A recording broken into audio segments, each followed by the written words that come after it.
안녕하세요, 여러분. 네, 컴퓨터 일반 엑셀 부분을 진행하도록 하겠습니다. 자, 이게 엑셀 2010 화면입니다. 자, 메뉴가 보여지고 그래서 작업하는 공간이 보여지는데요. 셀 주소이죠. C에 4다, D에 3이다 라고 읽고 C에 8이다 라고 있습니다. 여기 있는 게 이제 행 번호가 되는데요. 몇 행까지 있을까? 여러분 궁금하죠? 컨트롤 누르면서 방향키 아래로 가는 거 눌러보세요. 네, 그랬더니 여기가 148,576번째다고 나오죠. 왜 하필이면 148,576번째일까?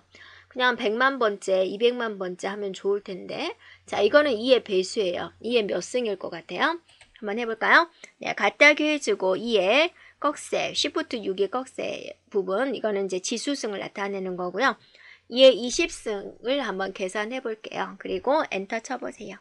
그랬더니 나오죠. 이렇게 148,576번째 2의 20승이에요. 그러니까 컴퓨터로 처리하는 것은 다 2의 지수승이 됩니다. 자, 오른쪽 끝도 궁금하죠. 컨트롤 누르면서 방향키 오른쪽 가는 거 눌러보세요. 그랬더니 이제 여기가 오른쪽 끝이 다 나와요. 그럼 이거는 이제 숫자로는 얼마일까라고 생각이 들죠. 자, 이것은 숫자로는 얼마일까? 칼럼 한번 확인해 볼게요. 칼럼. 이렇게요. 더블 가로 열고 닫고 함수입니다. 엔터 치면은 이게 16,384번째 열이다라는 거예요. 그럼 또 얘는 2의 몇 승일까? 네, 2의 몇 승일 것 같아요? 네, 갖다기 해주고 2의 한번 14승 한번 해볼까요? 엔터. 네, 그랬더니 나오죠. 네, 이런 식으로 이제 2의 지수승으로 처리되어 있는 거예요. 그러다가 이제 우리가 이제 A1에서 이제 뭔가 작업을 해야 되겠죠. A1으로 한 방에 가는 방법은 컨트롤 누르면서 홈을 한번 눌러보세요. 그러면 A1으로 바로 갈 수 있어요. 이렇게요. 자, 이런 식으로 이제 셀에 이동을 했고요. 네. 그래서 이 셀에다가 여러분이 이제 데이터를 입력을 하면 되는 것이고요. A1에다가 라고 입력하고 엔터 쳐보세요.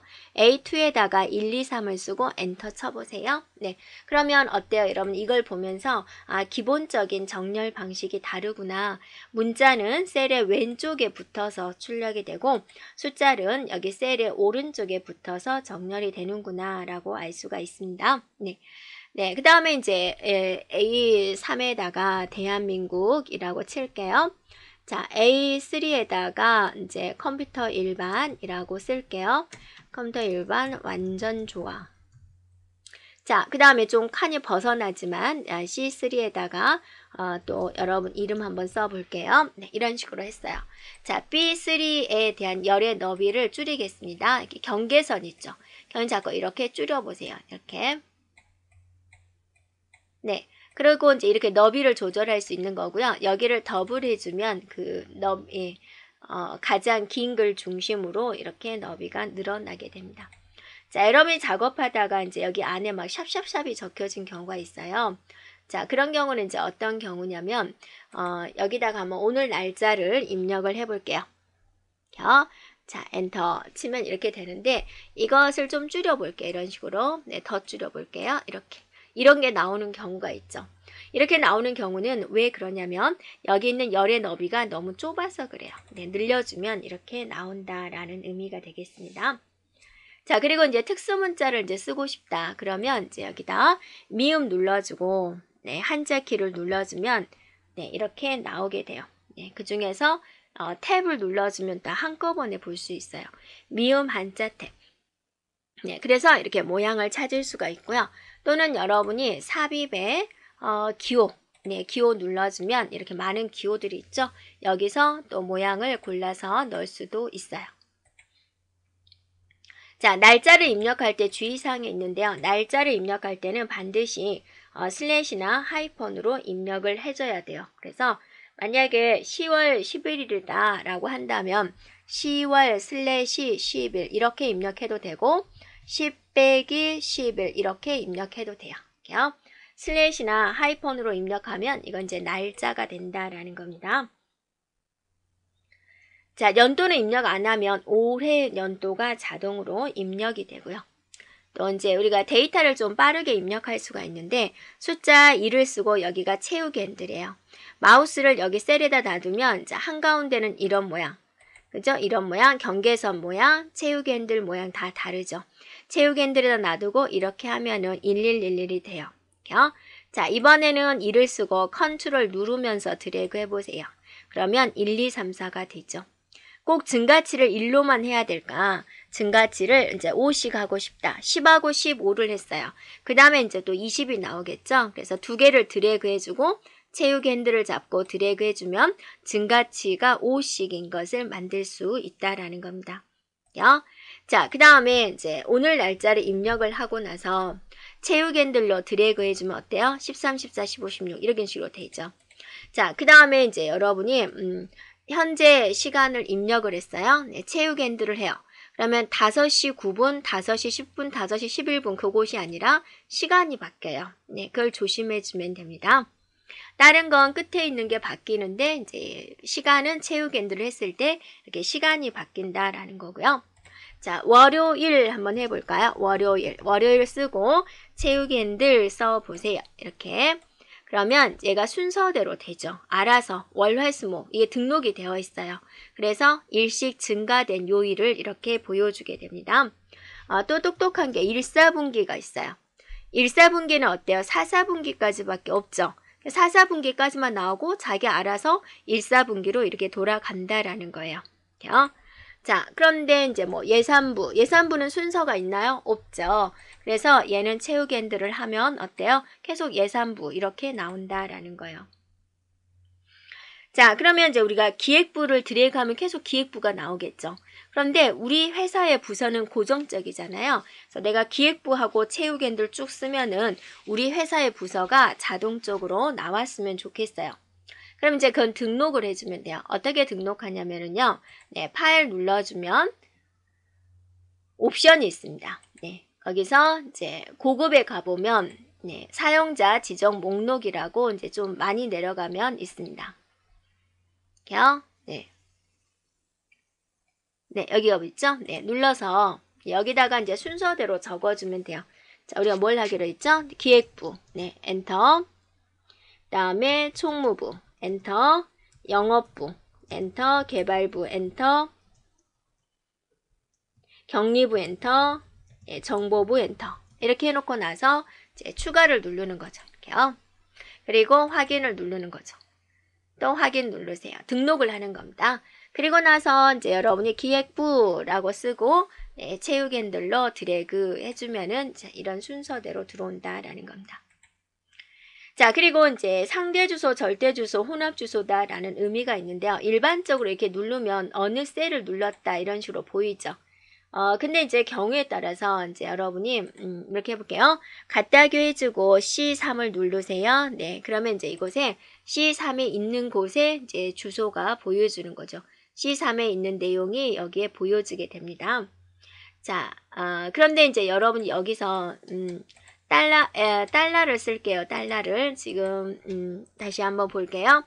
자, 이거를 여러분이 이렇게 채우기 핸들을 하면 이게 달라지는 게 되는 거죠. 그런데 이번에는 얘를 클릭하고 키보드에서 F4를 누르면 자동적으로 달러가 붙어요. 네. 그리고 나서 채우기 핸들 똑같이 하면 계속 이렇게 되죠. 그래서 절대 참조다 그러면 한 곳만 계속 진행을 해주는 거고요. 얘는 채우기 핸들을 하면 뒤에 숫자가 바뀌어요. 이런 식으로. 그죠? 아래로 내려오니까 숫자가 바뀌는 거예요. 네. 이런 걸 이제 상대 주소, 절대로 바뀌면 안 되는 것, 한 곳만 지정해야 되는 것은 절대 주소. 반반이 이제 혼합 주소가 있습니다. 혼합 주소는 이제 이렇게 C에 달러가 붙어 있든지 3에 붙어 있든지 이런 거를 이제 혼합 주소다라고 합니다. 자, 이번에는 우리가 이런 데이터를 가지고 이제 고급 필터를 한번 해볼게요. 고급 필터의 조건이 이제 자치구가 중구이거나 일주 평균이 8,000 이상인 자료의 데이터를 추출을 하자라고 그랬습니다. 고급 필터는 우리가 조건을 써야 되는데요. 이제 문제에서 자치구가 그랬고 또 일주 평균이 그랬죠. 그래서 필드명을 이렇게 복사, 컨트롤 C 눌러서 B13에다가 이렇게 붙이게 해주고요. 자, 여기다 찾고자 하는 게 뭐죠? 중구죠. 중구를 여기다 씁니다. 네, 그 다음에 일주 평균이 뭐라 그랬어요? 네, 8,000 이상이다 라고 그랬죠. 크거나 같다 8,000. 네. 자, 근데 이제 여러분이 조건을 이렇게 쓰는 경우가 있고요. 또 어떻게 쓰는 경우가 있냐면 이제 얘를 이렇게 올리는 경향이 있어요. 자, 이렇게 쓰는 경우가 있고 이렇게 쓰는 경우가 있는데 이렇게 서로 다른 행했을 때는 두 개의 필드 조건이 오화일 때 쓰는 거예요. 자치구가 중구이거나 일주 평균이 8,000 이상인 데이터를 찾을 때 이렇게 뭐뭐거나 또는 이로 연결될 때는 이렇게 하는 것이고요. 얘는 같은 줄에 썼죠. 그래서 AND 조건 그리고예요. 자치구가 중구이고 일주 평균이 8,000 이상이다. 이런 식으로 이제 나열한 것을 말을 합니다. 그럼 이제 이렇게 이제 조건을 해야 되죠. 왜냐하면 문제가 자치구가 중구이거나 그랬으니까 이런 식으로 써야 된다라는 거예요. 자, 그럼 이제 고급 필터를 해볼게요. 고급 필터는 데이터에 가보면 고급이 있습니다. 네, 눌러서 목록 범위 뭘 가지고 할 거냐 이걸 가지고 하겠다. 조건 범위 여기로 이렇게 해주면 되죠. 복사 위치를 활성화하기 위해서 다른 장소의 복사를 눌러주고 복사 위치에다가 커서를 놓고 어디다가 출력 결과를 얻고 싶으냐 그죠. 자, B17로 해볼게요. 확인해주면 이 조건에 만족한 것이 어때요? 이쪽에 이제 하단에 나오는 걸 볼 수가 있습니다. 자, 됐죠? 자, 그런데 이제 어떻게 하고 싶냐면 자치구가 중구이거나 일주 평균이 8,000 이상인 걸 이제 찾아요. 찾았는데 모든 필드를 표시하지 않고 특정한 필드의 결과만 표시하고 싶은 거예요. 뭐뭐 하고 싶냐면 이제 지점 코드 컨트롤 누르면서 주요 시설물 시설물이죠. 네, 시설물. 네. 그 다음에 동명 이렇게 3개만 뽑고 싶다. 이걸 복사를 해서 자, 어디다 표시할까요? 여기다 표시할까요? 자, 이렇게 붙여 놓습니다. 이렇게 하고 이제 고급을 해주면 돼요. 아까하고는 조금 다르죠. 어떻게 다를까? 데이터의 고급을 눌러주고 자, 목록 범위 맞고요. 조건 범위 그대로죠. 이제 여기만 틀려지게 됩니다. 자, 이 특정한 필드만 표시하고자 할 때는 이렇게 드래그 해주면 돼요. 그리고 확인해주면 그것에 관련된 이렇게 필드만 따로 이제 표시되는 걸 볼 수가 있습니다. 되었나요? 자, 그리고 이제 조금 어렵지만 수식으로 된 조건을 이제 기술을 할 수가 있는데 이제 조건을 어떻게 기술하고 싶냐면 평일 평균이 전체 평일 평균의 평균 이상인 자를 하고 싶다. 그럼 필드명을 이제 좀 다르게 적어줘야 돼요. 여기 있는 필드명과는 없는 필드명 조건이라고 적고요. 여기다가 이제 같다고 해주고 수식을 씁니다. 평일 평균이 그랬으니까 평일 평균 해주고 이상이다. 크거나 같다. 그 다음에 평일 평균의 평균. 평균을 나타내는 게 에버리지입니다. 네, 그래서 에버리지 하고 나서 평일 평균의 전체 범위 이때 절대 참조가 들어갑니다. 자, 절대 참조다라고 하면 뭐죠? 절대로 안 바뀌는 거죠. 우리 반 전체의 범위는 항상 고정돼야 됩니다. 이렇게 하고 엔터를 치면 이제 true다, false다 이렇게 나오게 됩니다. 자, 한번 해볼게요. 데이터의 고급을 눌러주고 자, 목록 범위는 같고요. 자, 조건 범위와 복사 위치가 지금 달라지는 거죠. 복사 조건 범위는 이거를 드래그 해주고 복사 위치 자 이것에 대한 결과를 여기다 표시해 볼게요. 그리고 확인 눌러주면 이 조건에 만족한 결과가 바로 이렇게 표시되는 걸 볼 수가 있죠. 그래서 고급 필터는 조건을 입력을 해서 모든 필드를 표시하느냐 필요한 필드만 표시하느냐 조건을 수식으로 쓰느냐 이렇게 이제 크게 구분해 볼 수 있겠습니다. 자, 계산 작업으로 우리가 살펴보도록 하겠습니다. 네. 수식은 우리가 이퀄이나 또 거의 이퀄을 쓰는데요. 꼭 이퀄만 쓰는 건 아니죠. 더하기나 빼기로 시작할 수 있습니다. 자, 문자열은 우리가 따옴표로 묶어주게 되는 것이고요. 같은 시트지에 다른 셀, 같은 시트지에 있는 셀, 다른 시트지에 있는 셀, 다른 파일에 있는 셀 모두 참조할 수 있습니다. 그 다음에 여러분이 수식을 입력을 하고 나서요. 컨트롤하고 이 물결 표시를 눌러주면 입력된 수식을 확인해 볼 수 있습니다. 네, 그 다음에 이제 산술연산자 한번 살펴볼게요. 네. 네, 산술연산자에는 우리 뭐 있어요? 엑셀에서는 더하기, 빼기, 곱하기, 나누기. 그 다음에 이제 이게 거듭 제곱을 나타냅니다. 이거는 엑셀에서 거듭 제곱을 나타내는 의미입니다.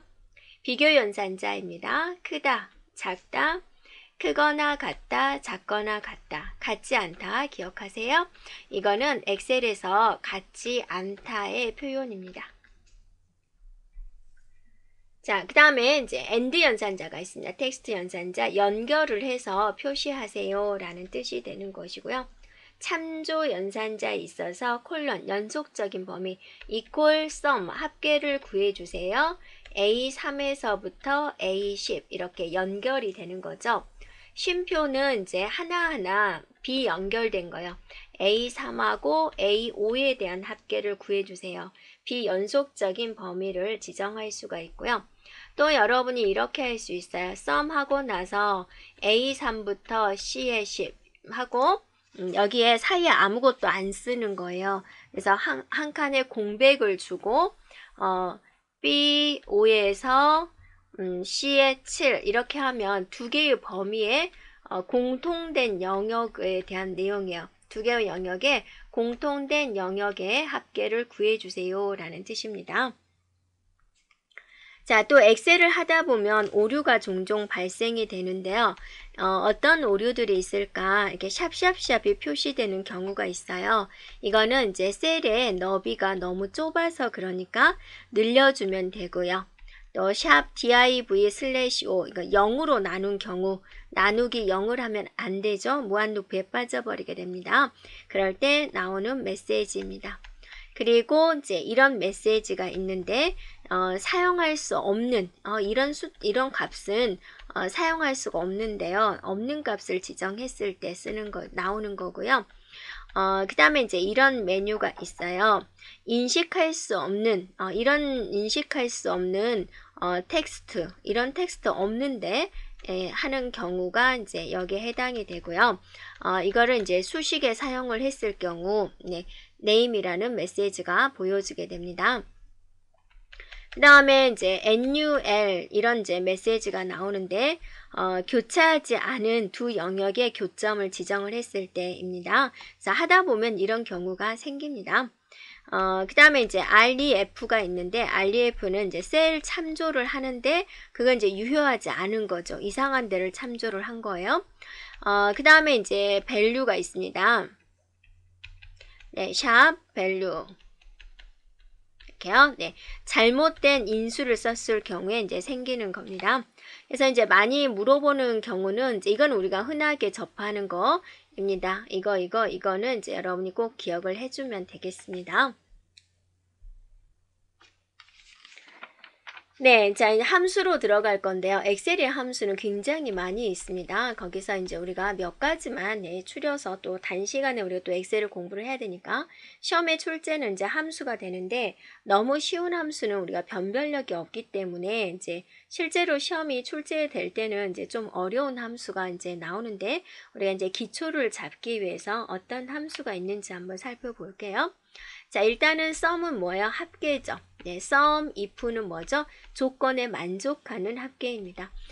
사용하는 형식은 여러분 교재에 있으니까 참조해 주고요. sum if s가 있습니다. 이거는 하나의 조건. sum if s는 이제 여러 개의 조건이 여러 개를 이제 모두 만족하는 것들에 대한 합계를 구하겠다라는 겁니다. 자, average도 마찬가지입니다. average가 있고 average if가 있고 average if s가 있습니다. 마찬가지입니다.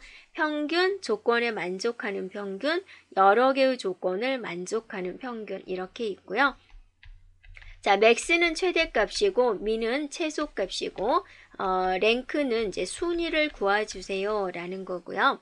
count 관련된 건 여러분이 정리해 주는 게 좋아요. count가 있고 count if가 있고 네, count if s가 있고 또 count a가 있고 네, count blank가 있고 네. 자, 이렇게 있습니다. 그 다음에 또 여러분 뒤쪽에 가면 또 dcount가 있고 네, dcount a가 있고요. 이렇게요. count는 이제 여기서는 이게 어떤 함수다라는 걸 익혀주고요. 사용하는 방법은 우리가 예제를 가지고 살펴보겠습니다. count는 개수를 구하는 거죠. count if는 어때요? 조건에 만족하는 개수. 얘는 뭐죠? 여러 개의 조건을 만족하는 개수. count a도 개수. 근데 여기서 개수는 뭐냐면 숫자 셀에 대한 개수예요. 문자가 포함된 셀은 개수를 구하지 못합니다. 얘는 이제 개수인데 공백을 뺀 모든 셀의 개수예요. count blank는 공백 셀에 대한 개수예요. discount는 뭐냐면 조건에 만족하는 개수예요. discount a도 조건에 만족하는 개수인데 얘는 어때요? 숫자 셀에 대한 개수만 센다 그거죠. count a가 붙었잖아요. 그럼 얘는 공백을 뺀 모든 셀에 대한 개수를 셀 때 사용되는 함수입니다. 네, 그리고 이제 small이다 라는 것은 몇 번째로 작은 값, large는 몇 번째로 큰 값, 네, 그 다음에 mode는 이제 최빈수, 네, 가장 많이 사용되는 수이고요. median은 가운데 있는 수를 말을 합니다. VAR은 우리가 분산이고요. STDEV는 이제 표준 편차를 구하는 함수입니다. 네, 우리가 이제 이 예제를 가지고 하나씩 구해 보도록 하겠습니다. 먼저 합계를 구하도록 할게요. 합계는 우리가 sum 함수로서 구할 수가 있죠. 그 다음에 이제 여기 안에는 어디를서부터 어디까지 합계를 구할 것인지 드래그를 해주면 되는데요. 지금 여기 5주태 학생의 이제 합계를 구하겠다라는 겁니다. 네, 그래서 B4에서부터 이제 D4까지 이렇게 해주면 합계가 구해지죠. 그래서 이런 식으로 영역 지정만 해주면 되는 게 또 에버리지가 있습니다. 에버리지도 이제 이 학생에 대한 평균이니까 B4에서부터 D4 영역까지 평균을 구하겠다라고 해주면 되죠. 그리고 나서 얘네들도 채우기 힌트를 해주면 여기서부터 여기까지 합계가 이제 모두 구해지겠죠. 자, 석차를 구해보겠습니다. 석차는 우리가 랭크 함수로서 구할 수 있어요. 그럼 합계로 석차를 구할까 평균으로 구할까 결정해주면 돼요. 어떤 걸로 구해도 상관이 없죠. 그래서 F4셀로 합계를 구하겠다. 이거는 이제 기준이 됩니다. 뭐로 등수를 구할 것인지. 그 다음에 이제 여기는 우리 반 전체의 범위 지정을 해주면 돼요. F4셀이 몇 등이냐, 누구 중에서, 여기 전체 중에서. 이 전체가 지금 뭐냐면 F4에서 우리 반 전체 학생들의 범위가 F4에서 몇 가지예요? F의 8가지가 되죠. 네. 그 다음에 여기는 다 달러가 붙어줘야 돼요. 절대참조 들어와 줘야 됩니다. 왜냐하면 이제 이 사람에 대한 평균을 구하고 이 이광주에 대한 석차, 5주태에 대한 석차를 5주태죠. 여기가 5주태에 대한 석차를 구하고 이광주에 대한 석차를 구할 때도 이 범위 안에서 석차를 구해줘야 되죠. 박주연의 석차를 구할 때도 이 범위 안에서 석차를 구해줘야 되죠. 그래서 이 범위가 고정해야 된다라는 거 랭크 함수의 이제 문법적인 형식이니까 알고 있으면 되고요.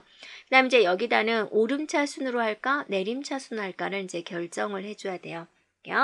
네. 그럼 여기서 내림차순이다. 그럼 이제 높은 것을 1등으로 할 때는 여기다 생략을 하거나 또는 0을 써요. 낮은 것을 1등으로 할 때는 0을 뺀 다른 숫자를 이렇게 적어주면 돼요. 그래서 여기 같은 경우는 이제 높은 것을 1등으로 할 거니까 생략을 해도 되죠. 안 써도 되죠. 여기까지만 써도 되죠. 그 다음에 이제 4번이 뭐냐면 최고점이에요. 최고점은 우리가 맥스로서 구합니다. 맥스. 맥스 해주고 이제 여기다 최고점을 구하는 거죠. 국어 점수에 대한 최고점. 국어 점수가 지금 B4에서부터 B의 8까지 있죠. 이렇게 구해주면 되고요. 그 다음에 이제 최저점이에요. 민 함수입니다. 가장 작은 값. 마찬가지로 B4에서 B8까지 이 범위 안에서 가장 적은 값을 구해주세요. 라는 거고. 자, 응시자를 구할까요? 응시자, 인원수가 되는 거죠. 네, 그럼 이제 시험을 본 사람들이죠. 시험을 본 사람은 지금 4명이 되는 거죠. 그럼 얘네들이 지금 숫자고 여기에는 이제 공백이니까 개수가 안 세워져야 되죠. 개수를 구할 때는 이제 카운트 함수를 씁니다. B4에서부터 B8까지. 그러면 4가 나오겠죠. 숫자 셀에 대한 개수만 구하는 거니까. 그 다음에 이제 결석자가 있습니다. 결석자는 어때요? 여기 시험을 안 본 사람이 공백의 개수로 구해주면 되죠. 공백의 개수 구하겠다라는 게 뭐예요? count blank 함수가 되죠. 그래서 B4에서부터 B8까지 공백 셀의 개수를 구해주세요 라는 게 결석자가 되는 것이고요. 자, 두 번째로 큰 값을 구하자. 몇 번째로 큰 값, 라지 함수를 사용합니다. 네, 라지 함수. 라지 함수의 형식은 범위 지정을 해주고 두 번째 이렇게 해주면 돼요. 어디서요? B4에서 B8 중에서 두 번째로 큰 값이 무엇이냐 이렇게 물어보는 거죠. 자, 그 다음에 이제 두 번째로 작은 값, 그건 이제 스몰 함수가 되겠고 마찬가지입니다. 영역 지정해주고 이 영역에서 그러면 두 번째로 작은 값을 구해주세요. 이렇게 됩니다. 자, 10번은 90점 이상의 개수예요. 개수니까 우리가 카운트가 들어오는데 조건이 있습니다. 그래서 카운트 if를 적어주는 거죠. 그래서 B4에서부터 B8 사이에서 자, 여기다가 이제 조건을 쓰는 거예요. 크거나 같다 90 이렇게 해주면 돼요. 그래서 count if 함수는 앞에가 범위, 뒤에다가 조건을 적어준다라는 겁니다. 그래서 엑셀에서 함수가 왜 어렵냐라고 하면 함수마다 이렇게 문법적인 구조가 다 다른 거죠. 네, 그래서 좀 힘든 부분입니다. 그 다음에 이제 11번에 분산이라고 있죠. 분산을 나타내는 함수는 무엇이냐면 바라는 거예요. 바 이렇게 해주고 범위 지정을 해주면 돼요. 이렇게요. 그 다음에 이제 표준 편차를 구하세요 라는 겁니다. 표준 편차를 구하는 것은 이제 stdev라는 함수가 있어요. 그래서 B4에서부터 B8까지다 라는 겁니다. 이 범위 안에서 구해주세요 라는 겁니다. 자, 그 다음에 이제 중간값을 나타내는 게 뭐냐? 미디안이라는 함수가 있어요. 미디안, 네, 미디안 해주고 범위 지정 똑같습니다. 이 범위 안에서 중간값을 구해주세요 라는 거고 그 다음에 이제 최빈수예요. 가장 많이 나오는 숫자 좀 찾아보자 라는 겁니다. 미디안은 이제 여기서 우리가 이렇게 해볼까요? 네. 자, 모든 숫자들 중에서 가운데 있는 값이 무엇이냐? 그래서 D8에서 범위를 잡아 볼게요. 그래서 이 B4에서부터 D8 이 숫자들 사이에서 가장 작은 값은 중간 값은 무엇이냐? 이걸 이제 쫙 오름차수로 나열을 했을 때 딱 가운데 오는 값이 무엇이냐? 그게 이제 미디안이 되는 것이고요. 최빈수는 모두를 씁니다. 모두 최민수가 아니라 최빈수 가장 빈도수가 많은 거 가장 많이 여러 번 반복된 숫자가 무엇인지 라는 거고요. 자, 마지막에 이제 총원이 됩니다. 총원. 총 인원수는 어디 있어요? 여기 사람 이름들. 여기가 우리 반의 명단이 되죠. 그래서 얘는 문자니까 count A를 쓰고 A4에서부터 A8 이렇게 해주면 이제 총 인원수가 잡히겠죠. 자, 이런 식으로 이제 여기는 엑셀에서 쓰는 기본 함수들이 됩니다. 자, 여기까지 진행하겠습니다.